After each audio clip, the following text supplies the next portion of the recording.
Hello students, good morning. Online class में आपका स्वागत है। देखिए, हम चैप्टर नंबर 2 पढ़ रहे हैं जो कि काफ़ी दिन से चल रहा है हमारा ये।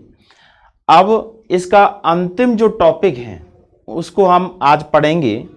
देखिए, इसमें हमने आवृतबीजी पादप, जिनको हम पुष्पीय पादप कहते हैं, उनके अंदर लैंगिक जनन की प्रक्रिया किस प्रकार से होती है, और इसमें अंत में हमने एक रेखा चित्र के माध्यम से आपको ये समझाया कि भाई किस तरह से आवृतबीजी पादपों में जनन संरचनाएं बनती हैं और उन जनन संरचनाओं का आपस में संयोजन होता है जिससे युग्मनज बनता है और उस युग्मनज से भ्रूण का विकास होता है। साथ में ये सभी जो प्रक्रियाएं हैं ये बीजांड के अंदर होती है, तो बीजांड जो है वो बीज में बदल जाता है और स्त्री केसर का जो अंडाशय वाला भाग है ये अंडाशय वाला भाग फल के रूप में परिवर्तित हो जाता है। तो किसी भी आवृतबीजी पादप में बीज जो होता है वो एक नया पादप रूप होता है, यानी एक प्रकार से संतति होती है क्योंकि उसके अंदर भ्रूण उपस्थित रहता है। ये बीज जो होते हैं ये कुछ ऐसे बीज हैं जो कुछ समय के बाद ही अंकुरण की क्षमता समाप्त कर लेते हैं, यानी उनके अंदर अंकुरण कुछ समय तक तो हो सकता है, उसके बाद अंकुरण की क्रिया नहीं होती है। जबकि कुछ पादपों के बीज ऐसे होते हैं जिनको कई सालों तक, यानी हजारों सालों तक भी उनके अंदर अंकुरण की क्षमता बनी रहती है, यानी उनके अंदर जीवन उपस्थित रहता है। अर्थात उनके अंदर जो भ्रूण है वो कितने समय तक जीवित अवस्था में बना हुआ है, वो उनकी कह सकते हैं कि जीवन क्षमता कहलाती है। अब देखिए, इसमें इस चैप्टर के अंदर एक सामान्य पादपों से अलग कुछ पादपों में कुछ विशेष प्रकार की स्थितियां देखने को मिलती हैं, तो यहां हम उन्हीं के बारे में बात करेंगे। तो ये चैप्टर नंबर 2 पुष्पीय पादपों में लैंगिक जनन।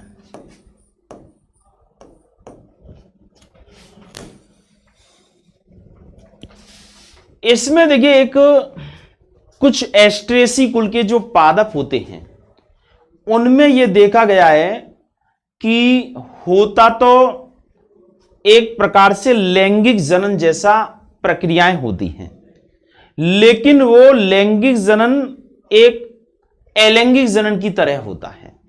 तो इस प्रकार की जो प्रक्रिया है उसे हम कहते हैं असंग जनन।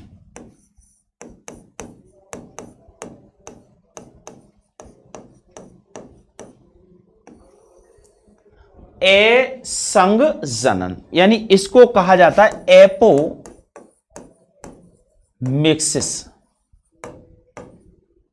एपोमेक्सिस, एपोमेक्सिस का मतलब होता है कि असंग जनन है। अब देखिए ये क्या है, एपोमाई जी एक्स वाई, इसको ऐसे कर सकते हैं, एपो ये एक्स है ना, एपोमेक्सिस। अब इसमें देखिए क्या होता है कि युग्मकों का निर्माण हो जाता है, अर्थात मादा युग्मकोद्भिद बन जाता है और जिसे हम भ्रूण कोश कहते हैं। लेकिन उस भ्रूण कोश में बिना निषेचन के ही बीज का निर्माण हो जाता है, अर्थात बीज तो बनता है लेकिन निषेचन नहीं होता है। तो ऐसी स्थिति में क्या है कि एक प्रकार से उसके अंदर एक ही जनक के गुण आते हैं, क्योंकि जब निषेचन नहीं होगा तो दूसरे जनक के गुणों का संयोजन नहीं होता है। तो ऐसी स्थिति में यह एक प्रकार का क्या हो गया, अलैंगिक जनन जैसा ही हुआ है, लेकिन प्रक्रिया जो हुई है वो किस प्रकार से हुई है, लैंगिक जनन जैसी हुई है। अब देखिए, हम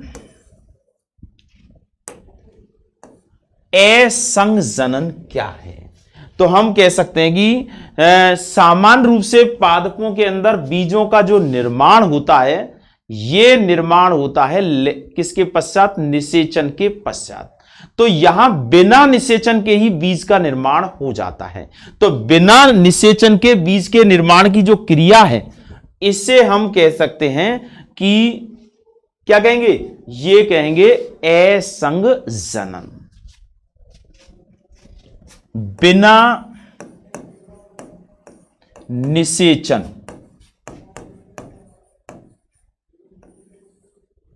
बीजों के निर्माण की क्रिया को असंग जनन कहते हैं।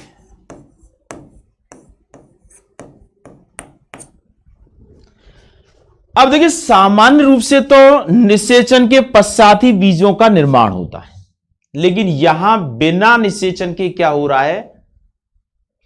बीज का निर्माण हो रहा है। और इस प्रकार की जो क्रिया विधि है वो देखी जाती है, विशेष रूप से इसको देखा गया है, जैसे एस्ट्रेसी कुल के पादप एवं कुछ घासों में इस प्रकार की क्रिया विधि देखी जाती है।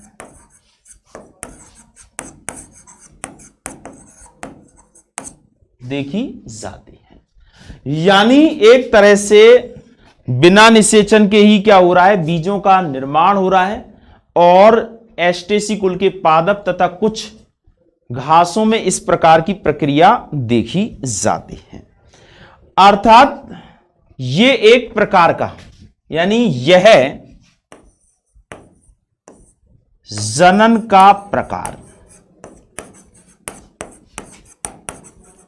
यह जनन का प्रकार एक प्रकार से, यह जनन, या यो कह सकते हैं यह जनन का प्रकार एक अलैंगिक जनन है।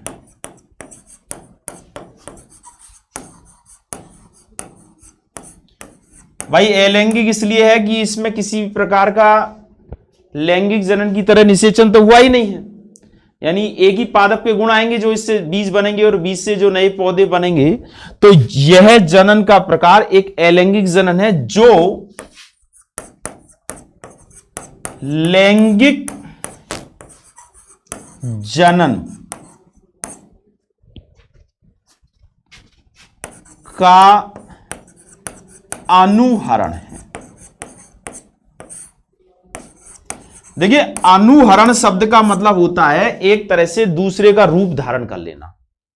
तो है तो अलैंगिक जनन, लेकिन रूप किसका है, यानी किस प्रकार की प्रक्रिया ले रहा है, बता रहा है लैंगिक जनन जैसे ही। तो लैंगिक जनन जैसे युग्मकों का निर्माण आदि क्रिया हो रही है, और वो अलैंगिक जनन ही रहा है।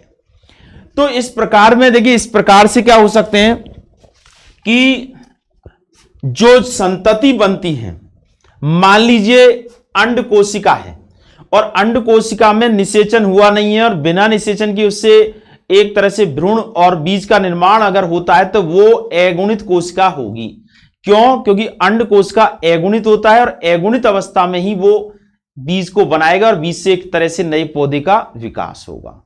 लेकिन अगर मान लीजिएगा किसी भी पादप के अंदर ये अंड कोशिका के अलावा, ये जो कह सकते हैं कि जो मादा युग्मकोद्भिद है उसके अलावा की जो कोई कोशिका है, जैसे मान लीजिए अध्यावरण की कोशिका है, या बीजांड काय के अंदर अन्य किसी द्विगुणित कोशिका है, और उससे अगर नए बीज का निर्माण होता है, यानी नए पौधे का अगर निर्माण हो रहा है, तो वो कैसा होगा? वो द्विगुणित होगा। कैसा होगा? द्विगुणित संरचना के रूप में होगा। तो ये एक तरह से असंजनन एक प्रकार से क्या है कि ये शुद्ध पौधे तैयार करने की प्रक्रिया है। मतलब दिखेगा अलैंगिक जनन जैसा, दिखेगा लैंगिक जनन जैसा और होगा कैसा, अलैंगिक जनन होगा। अब इससे क्या होगा, देखिए इसमें क्या होता है कि अलैंगिक जनन, ये इस प्रकार के जनन में अर्धसूत्री विभाजन नहीं होता है। अब अर्धसूत्री विभाजन अगर नहीं हुआ है तो ऐसी स्थिति में क्या होगा, इसमें गुणों में किसी भी प्रकार की भिन्नता नहीं आएगी। और जब भिन्नताएं नहीं आएंगी तो जो पादप इससे उत्पन्न होगा वो पूरी तरह से जनक के समान होगा। तो जो हम आनुवंशिकी विज्ञान यानी जेनेटिक्स के अंदर जो हम प्रयोग करते हैं, जिसमें हमको समयुग्मजी पादप आवश्यक होते हैं, जैसे मेंडल के प्रयोगों में मटर के पौधे शुद्ध लंबे, शुद्ध बौने, तो ऐसे शुद्ध पौधे तैयार करने होते हैं। तो इस विधि से जो पौधे तैयार होते हैं वो पूरी तरह से गुणों में जनक के क्या होते हैं, समान होते हैं। तो इस तरह से इसका हम उपयोग कर सकते हैं। साथ में मान लीजिए किसी भी पादप के अंदर कोई उपयोगी गुण है तो उस उपयोगी गुण को कई पीढ़ियों तक उसी रूप में बनाए रखा जा सकता है, क्योंकि इससे जो नए पौधे पैदा होंगे, जैसे अलैंगिक जनन में पौधे पैदा होते हैं तो वो क्या करते हैं, जनक के समान होते हैं। तो यहां पर भी है तो एक ही प्रकार का अलैंगिक जनन है, लेकिन उसमें पुष्प भी आ रहे हैं या इस तरह की जो चीजें हैं, मादा युग्मकोद्भिद, उनका भी विकास हो रहा है। तो लंबे समय तक क्या कर सकते हैं, हम उपयोगी गुणों को पीढ़ी दर पीढ़ी बनाए रख सकते हैं। ठीक है, तो आपने असंजनन के बारे में पढ़ा। एक बार फिर सुनिए, असंजनन क्या है। तो आप कहेंगे असंजनन कह सकते हैं कुछ आवृतबीजी पादपों में, जैसे एस्ट्रेसी कुल के पादप एवं कुछ अन्य घासों में तथा अन्य कुलों के पादप जो हैं उनके अंदर इस तरह के पौधे, इस तरह की स्थिति पाई जाती है कि पादपों के अंदर बिना निषेचन के ही और बीज का एज ए नए पौधे का विकास हो जाता है। तो यह एक प्रकार का क्या है, यह एक प्रकार का अलैंगिक जनन है जिसमें पूरी तरह से जनकों के गुण बने हुए रहते हैं। और यह एक तरह से दिखता कैसा है, लैंगिक जनन जैसा इसका प्रोसेसिंग होती है, प्रक्रिया होती है। इसकी उपयोगिता क्या है, इसकी उपयोगिता यह कि इससे हम समयुग्मजी पौधे तैयार कर सकते हैं। आनुवांशिक अभियांत्रिकी के अंदर या जेनेटिक्स यानी कह सकते हैं आनुवांशिकी जो है, उसमें जब हम संकरण प्रयोग कराते हैं तो हमको शुद्ध पौधों की आवश्यकता होती है। तो वो शुद्ध पौधे जो है वो इस प्रक्रिया से प्राप्त हो जाते हैं। इसके अलावा दूसरी उपयोगिता क्या है कि अगर हमें किसी कोई पादप है और अच्छे गुणों वाले हैं तो उस पीढ़ी दर पीढ़ी हम चाहते हैं कि उसी तरह के गुण वाले पौधे ही तैयार होते रहें। तो इस विधि के द्वारा इस तरह के पौधों को तैयार किया जा सकता है। तो यह कहलाती है असंजनन। और कई ऐसे शोध कार्य हैं जो इस तरह के असंजनन प्रक्रिया को अपना करके और इस तरह के पौधे तैयार किए जाते हैं। समझ गए होंगे आप। तो आपको इतना सा दिमाग में रखना है कि असंजनन क्या है। देखिए सामान्य रूप से निषेचन के बाद पौधे तैयार होते हैं, बीज तैयार होते हैं, लेकिन यहां बिना निषेचन की तैयार हो रहे हैं। लेकिन और जो प्रक्रिया है वो बिल्कुल लैंगिक जनन जैसी हो रही है, लेकिन हो क्या रहा है, अलैंगिक जनन हो रहा है। ठीक है, अब यहां एक दूसरी प्रक्रिया आती है, वो है बहुभ्रूणता।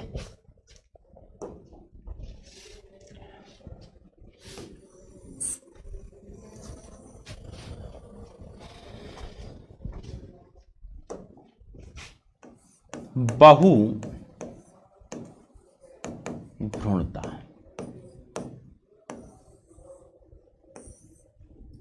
इसको कहेंगे पॉली एम्ब्रियोनी।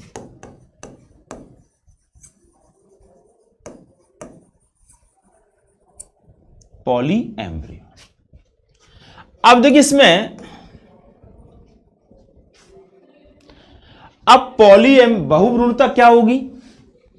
सामान्य रूप से एक बीज के अंदर एक ही भ्रूण का विकास होता है और उस एक ही भ्रूण से एक ही पौधा बनता है। आप सब जानते हैं कि अगर हम एक बीज को बोएंगे तो उससे एक ही पौधा उत्पन्न होगा। क्यों? क्योंकि उसमें एक ही भ्रूण की उपस्थिति होती है।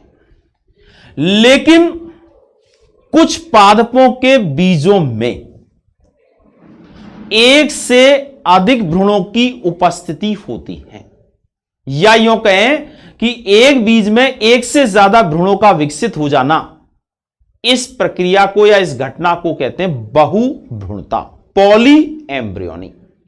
ठीक है, तो ये कहेंगे, तो सामान्य रूप से क्या होता है? सामान्य रूप से होता है एक बीज में एक ही भ्रूण की उपस्थिति होती है, लेकिन बहुभ्रूणता में क्या होता है? एक से ज्यादा भ्रूणों की उपस्थिति होती है। एक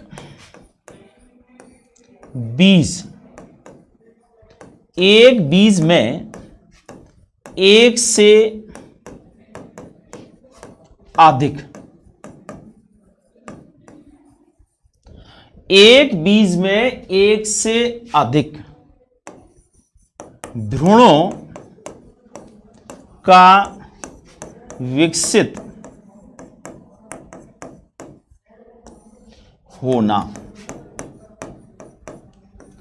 एक बीज में एक से अधिक भ्रूणों का विकसित होना या बनना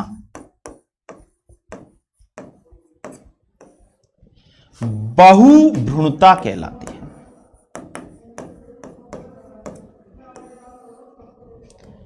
बहुभ्रूणता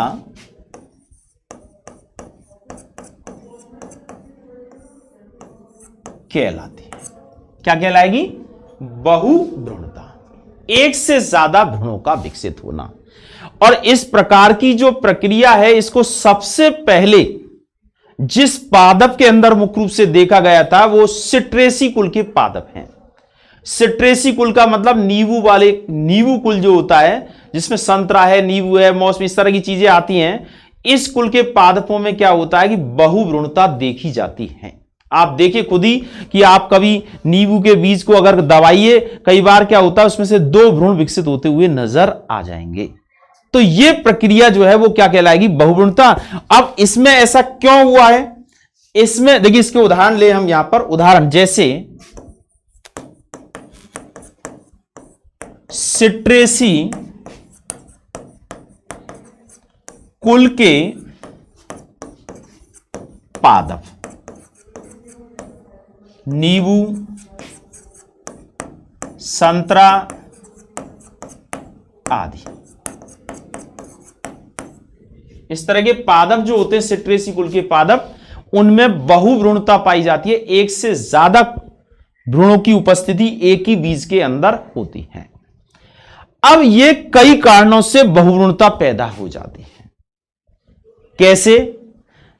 अब यहां हम उन कारणों पर जिक्र करेंगे। देखिए एनसीईआरटी में इतना वैसे नहीं है, पर फिर भी आपको यह जानना आवश्यक है कि यह बहुभ्रूणता पैदा क्यों हो जाती है। क्योंकि सामान्य रूप से आपको हमने बताया था कि जब भ्रूण का विकास होता है तो उस समय क्या होता है, गुरु बीजाणु जनन की प्रक्रिया होती है। तो एक बीजांड के अंदर, क्योंकि बीजांड से ही तो बीज बनता है, तो एक बीजांड में एक ही गुरु बीजाणु जो है वो सक्रिय अवस्था में रहता है। बाकी के और जो गुरु बीजाणु जो है वो क्या हो जाते हैं? नष्ट हो जाते हैं। लेकिन यहां क्या होता है कि ऐसी स्थिति पैदा हो जाती है कि एक से ज्यादा भ्रूण विकसित हो जाते हैं। तो इसके क्या कारण? तो हम कह सकते हैं बहुभ्रूणता के कारण।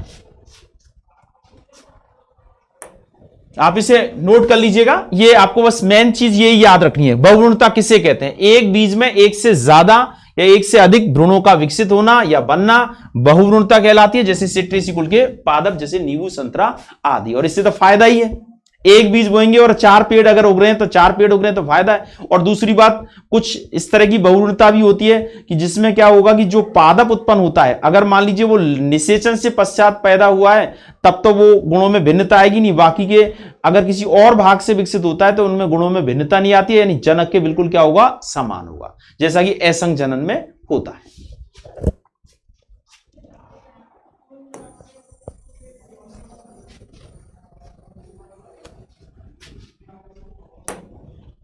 कारण, बहुभ्रूणता के कारण क्या क्या रीजन है? देखिए, एक तो होती है बेदलन बहुभ्रूणता।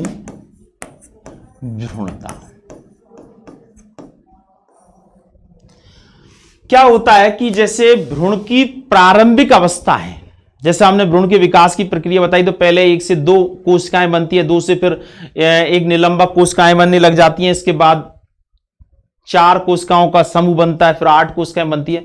तो भ्रूण की जो प्रारंभिक अवस्था होती है जिसे हम कहते हैं प्राक भ्रूण, अब वो कैसे, ये जो है भ्रूण की जो प्रारंभिक अवस्था है उसमें अगर भ्रूण के 4 हिस्से हो जाते हैं और चारों ही हिस्से में अभी विभेदन नहीं हुआ है, तो 4 ही हिस्से से 4 नए भ्रूणों का विकास हो जाता है। तो इस प्रकार का जो बहुभ्रूणता होगी वो विदलन बहुभ्रूणता कहलाएगी। जैसे कि कई बार आपने सुना है कि एक मां से एक बार बहुत सारे बच्चे जन्म ले लेते हैं, लेकिन वो बच्चे ऐसे होते हैं जो बिल्कुल सेम होते हैं, लेकिन वो जीवित नहीं रह पाते, छोटे छोटे से बन जाते हैं। तो ऐसी स्थिति में क्या होता है, उनमें भी यही स्थिति होती है कि अगर मान लीजिए मानव का भ्रूण है और वो प्रारंभिक अवस्था में और उसके कई हिस्से बन गए और प्रत्येक हिस्से से एक नया भ्रूण पैदा हो गया, तो वो क्या हो जाएगी, बहुभ्रूणता पैदा हो जाएगी। तो यही पादपों में ऐसा होता है, भ्रूण की प्रारंभिक अवस्था के विदलन के कारण, विदलन का मतलब विभाजन, तो प्रत्येक विभाजन से बने हुए जो भाग हैं उससे नया भ्रूण बन जाता है। दूसरा है भ्रूण कोश के अतिरिक्त,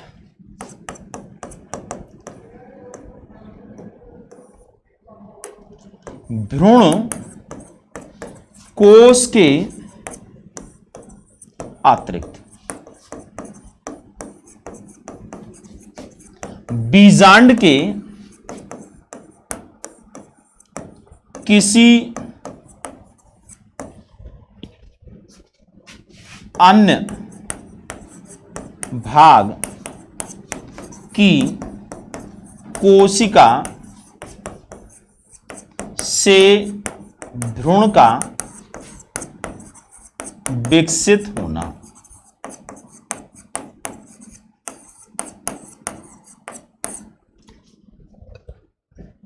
देखिए सामान्य रूप से भ्रूणकोश से ही क्या बनता है, भ्रूणकोश के अंदर मादा युग्मक अंडकोश का होती है और निषेचन के पश्चात अंडकोश का से नया भ्रूण बनता है। लेकिन कई बार क्या होता है, भ्रूणकोश के अतिरिक्त जो बीजांड की कोशिकाएं हैं, जैसे अध्यावरण की कोशिकाएं हैं, और उनसे अगर अध्यावरण की कोशिकाओं से भी क्या हो गया, भ्रूण का विकास हो गया है, तो ऐसा भ्रूण जो बनेगा वो द्विगुणित बनेगा, क्योंकि अध्यावरण की कोशिकाएं जो कैसी होती हैं, ये द्विगुणित अवस्था में होती हैं, तो अतिरिक्त भ्रूणों का विकास हो जाएगा। तीसरा है एक से अधिक भ्रूण कोशों का विकसित होना।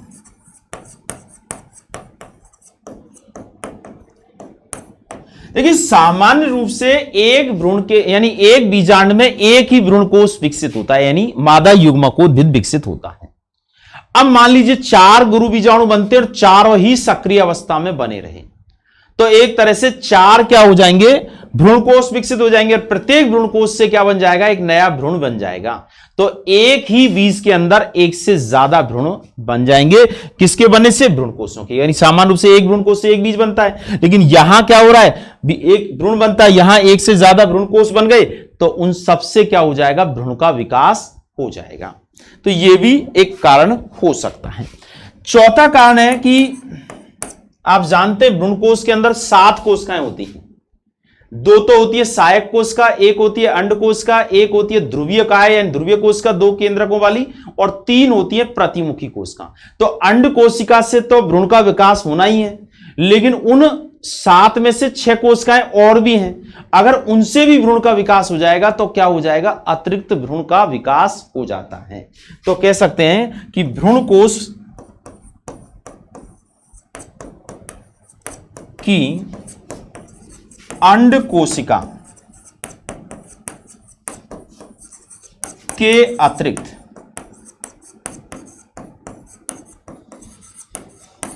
किसी अन्य कोशिका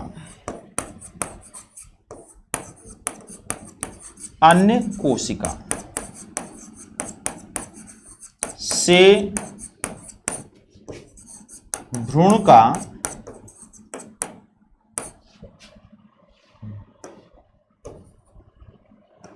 किसी अन्य कोशिका से भ्रूण का विकसित होना।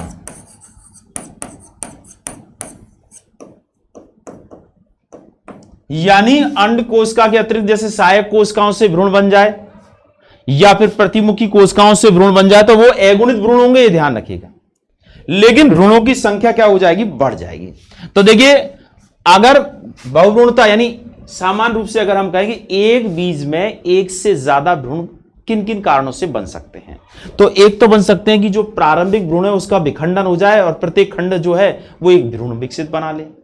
दूसरा है कि सामान्य रूप से क्या होता है कि एक बीजांड में एक ही भ्रूण कोश का विकास होता है, लेकिन एक से ज्यादा क्या हो जाए, यानी भ्रूण कोश के अतिरिक्त जो कोशिकाएं हैं वो कोशिकाएं क्या बना ले, भ्रूण का विकास कर ले। इसी तरह से यहां एक से अधिक भ्रूण कोशों का विकास हो जाए तो यह भी क्या करता है, बहुभ्रूणता को पैदा करता है। और भ्रूण कोश की अंड कोशिका के अतिरिक्त जो कोई अन्य अगुणित कोशिका है उससे भी क्या हो सकता है, अतिरिक्त भ्रूण का विकास हो सकता है। तो यहां कई रीजन होते हैं जिसमें एक भ्रूण से यानी एक बीज में एक से ज्यादा भ्रूणों का विकास हो जाता है। अब देखिए इस बहुभ्रूणता का क्या उपयोग है, इसको नोट कर लीजिए। इससे आप तो ध्यान रहेगा कि भाई ये जो बहुभ्रूणता है वो किन किन कारणों से होती है। विदलन बहुभ्रूणता विदलन के कारण हो सकती है। भ्रूण कोश के अतिरिक्त बीजांड में किसी अन्य भाग की कोशिका से भ्रूण विकसित हो सकता है, या फिर एक से अधिक भ्रूण कोशों का विकसित होना, यानी भ्रूण कोश की अंड कोशिका के अतिरिक्त किसी अन्य कोशिका से भ्रूण का विकसित होना। अब इसकी उपयोगिता क्या है, देखिए इससे क्या होगा, एक बीज से अगर एक से ज्यादा भ्रूण विकसित होंगे तो कम समय में कम बीजों से ज्यादा पादपों की उत्पत्ति हो जाएगी। साथ में इसमें देखिए मान लीजिए अगर अंड कोशिका के अतिरिक्त किसी अन्य कोशिका से अगर भ्रूण का विकास हुआ तो ये अगुणित होगा। तो अगुणित अगर हमको पादप तैयार करने तो इस विधि से तैयार हो जाएगा, या फिर हमको समयुग्मजी चाहिए, द्विगुणित पादप चाहिए, तो ये जो अध्यावरण की या अन्य कोशिकाएं हैं इनसे अगर विकसित होता है तो ये कैसा होगा, द्विगुणित होगा और पूरी तरह से जनक के क्या होगा, समान होगा। तो इस बहुभ्रूणता को एक तरह से जिन पादपों में पाई जाती है उनकी तो उपयोगिता है ही है, लेकिन जिनमें यह बहुभ्रूणता का गुण नहीं भी होता है उनमें विकसित करके और इस तरह के उपयोगी पादपों को तैयार किया जा रहा है। ठीक है, तो इस तरह से ये हमारा दोनों टॉपिक्स हो गए, यानी ये चैप्टर पूरा हो गया है। कल हम इसके प्रश्न उत्तर जो अभ्यास प्रश्न उत्तर हैं जो हमारे एनसीईआरटी की बुक में, उनको हम एक बार आपको सब कुछ समझाएंगे और उनमें फिर आप करके देखना किसी तरह की कोई प्रश्न में कोई समस्या है तो उसको हम आपको सॉल्व कराएंगे। तो आज का आप होमवर्क नोट कर लीजिएगा।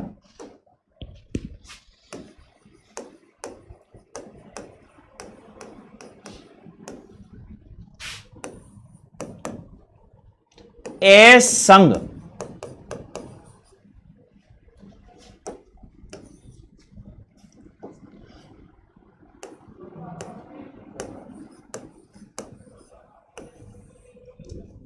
ए संग जनन या ए संग जन जे इसको हटा दें,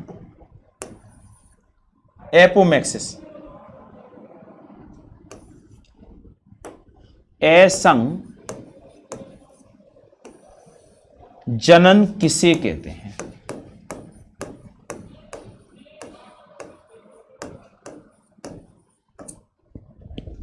दूसरा है बहुभ्रूणता।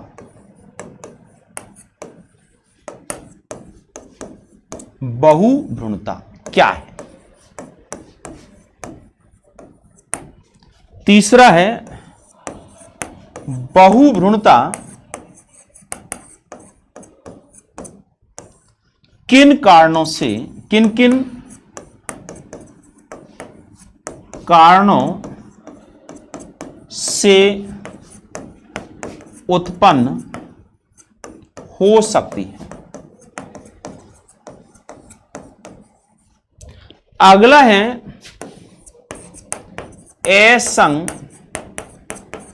संग आएगा इसमें, असंग जनन एवं बहुभ्रूणता का क्या महत्व है? महत्व है या यानी कि क्या उपयोगिता, असंग जनन एवं बहुभ्रूणता का क्या महत्व है? ये 4 प्रश्न हैं, इन चारों ही प्रश्नों के उत्तर आपको देने हैं। ठीक है, आज के लिए इतना ही। अब ये आपका दूसरा चैप्टर जो है वो खत्म हो गया, लेकिन कल हम इसके प्रश्न उत्तरों के बारे में आपको बताएंगे। ठीक है, ओके।